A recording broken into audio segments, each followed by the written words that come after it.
Before we begin, let me clearly tell you how this English Pedagogy Marathon is going to work. This will not be a single long video. We are going to complete English Pedagogy in a structured marathon series. Part 1, Part 2, Part 3 and so on.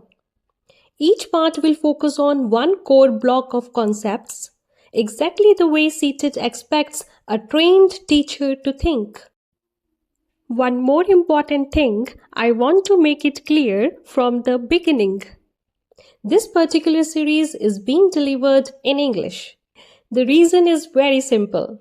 When the subject itself is English pedagogy, understanding the concepts through English helps in developing clarity, especially about how language functions, how classrooms operate, and how teachers think.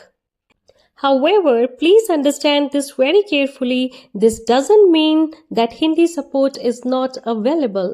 If at any point you feel that a concept needs extra clarity, or if you want a Hindi-based explanation of key ideas, I'll definitely provide that through separate Hindi videos or concept-specific explanations.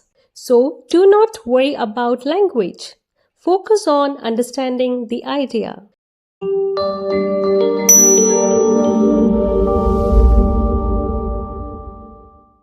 Now with that clarity, let us begin English Pedagogy Part 1. And instead of starting with definitions or exam terms, we are going to begin with the most important question of all. What is the relationship between language and the child? Let us start today's session with a very simple thought. Whenever a child comes to school for the first time, many people think that the child has come to learn language, but actually this idea is incorrect. Let me ask you something. When a child enters a school, does the child actually come without language? Or does the child come with an empty mind? No, not at all. Every child already knows a language before coming to school. They already know how to talk, how to ask for things, how to express emotions, how to complain, and how to tell small stories. And the most important thing is, they have learned all this without any grammar book. Now think carefully. If children can speak a language without learning grammar rules, then what does this tell us? It tells us that language is not learned first through rules. Language is learned naturally.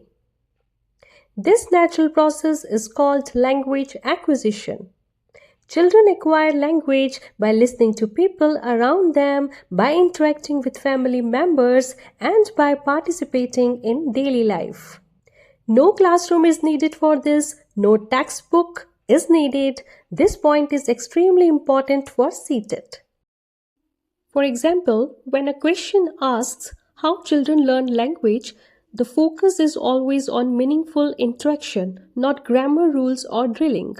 The examiner wants to check whether you understand that language develops naturally before school. This idea of language acquisition as a natural process has been repeatedly tested in CTET.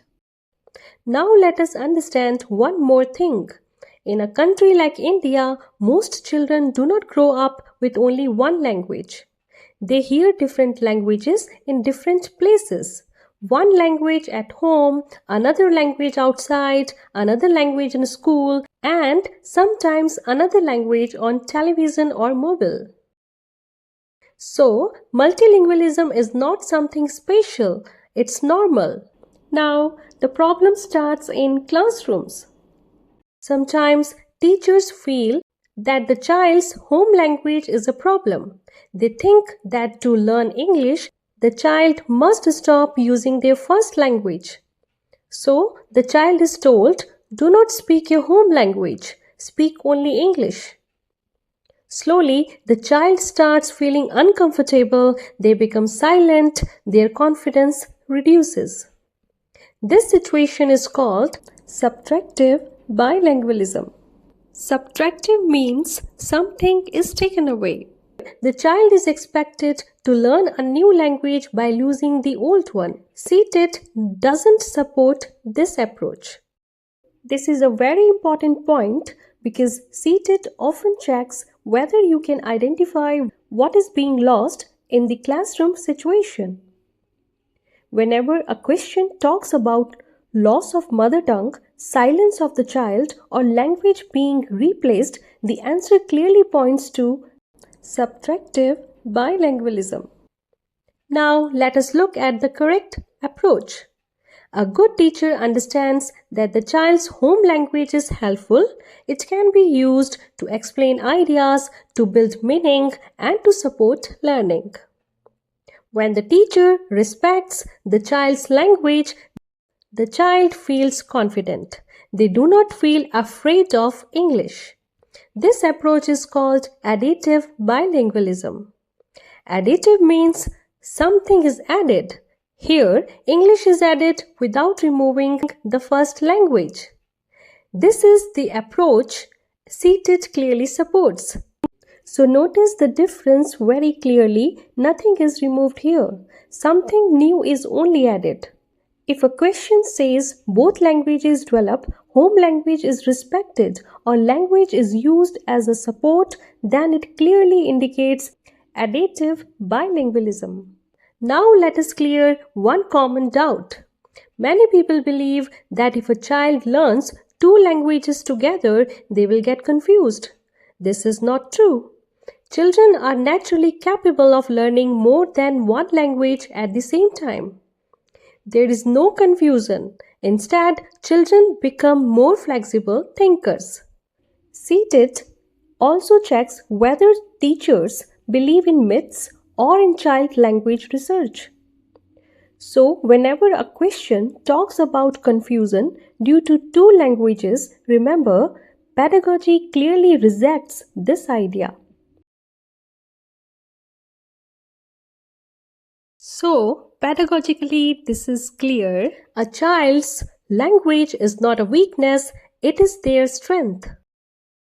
A good language teacher doesn't silence the child. A good language teacher uses the child's language as a bridge. And this is exactly what CTET wants you to understand in English pedagogy.